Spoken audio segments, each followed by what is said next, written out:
ध्वज के नियमों की पालना करते हुए इसको किस तरह से बांधना है, किस तरह से इसकी गांठ लगती है और किस तरह से इसको ऊपर चढ़ाया जाता है, ये मैं आपको एक प्रैक्टिकल द्वारा बताता हूं। मेरे साथी है, मेरे साथ राजकुमार जी, आप अपना शारीरिक शिक्षक है, मैं वीरेंद्र छापोला।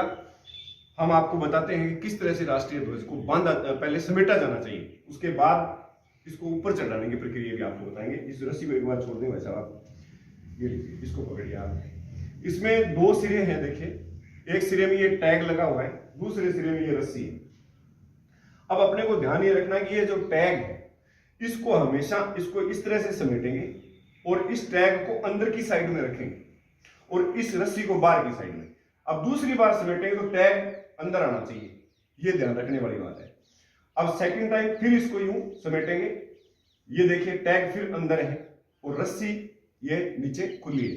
रस्सी अपने को खुली रखनी है और अब जो है इसको इधर ले आइए आप, इसको हाँ इस तरह से, इसको नीचे नहीं लगने देना है, इसकी मर्यादा का ध्यान रखना है। अब भी टैग अंदर है और रस्सी बाहर है, इस साइड में इसको नहीं फोल्ड करना है, इस साइड में फोल्ड करेंगे तो रस्सी अंदर आ जाएगी, टैग ही अंदर रहना चाहिए। अब भाई साहब इसको समेट लीजिए आप, हाँ यूं करिए, यूं करिए, यूं करिए। अब इसको गोल टाइट बिल्कुल समेट लीजिए, इस तरह से बिल्कुल टाइट, और इसको ऐसे पकड़ लीजिए आप, ये इसको ऐसे पकड़ लीजिए। अब आप देखिए कि ये रस्सी ऊपर की साइड में है, खुला सिरा है रस्सी वाला।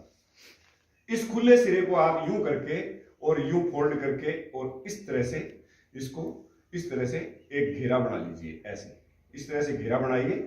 ये घेरा बनाते वक्त ध्यान ये रखना है कि ये जो रस्सी अपनी पहले ऊपर से गई है, इसकी दूसरी रस्सी इसके नीचे से आनी चाहिए, यहां तक।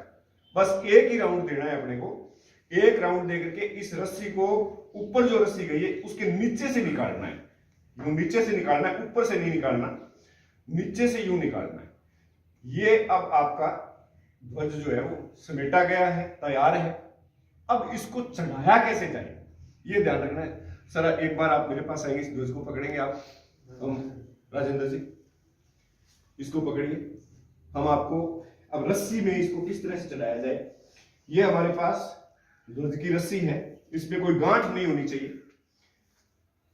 हमारा जो पोल है उसके अंदर ऊपर एक इस तरह की गोल रचना होती है, या उसमें पहले घिरनी भी लगी होती थी, लेकिन आजकल ये ज्यादा घिरनी में रस्सी फंस जाती है, इसलिए ये वाली जो गोल संरचना है ये ध्वज के ऊपर बेल्ट करवा लेनी चाहिए, पोल के ऊपर। और इसको जैसे वैसा आप इसको आप पोल मान लीजिए। ये जो लूप बना हुआ है रस्सी के एक सिरे में लूप होना चाहिए इस तरह का, और ये लूप आपको इस ध्वज के जो गोल रचना है उसके ऊपर से डालना है, ताकि ध्वज यहां आएगा और ये आके यहां मतलब बिल्कुल जो है यहां टच हो जाएगा, ऊपर नहीं जाएगा ये। तो इस तरह से ये रस्सी डालनी है।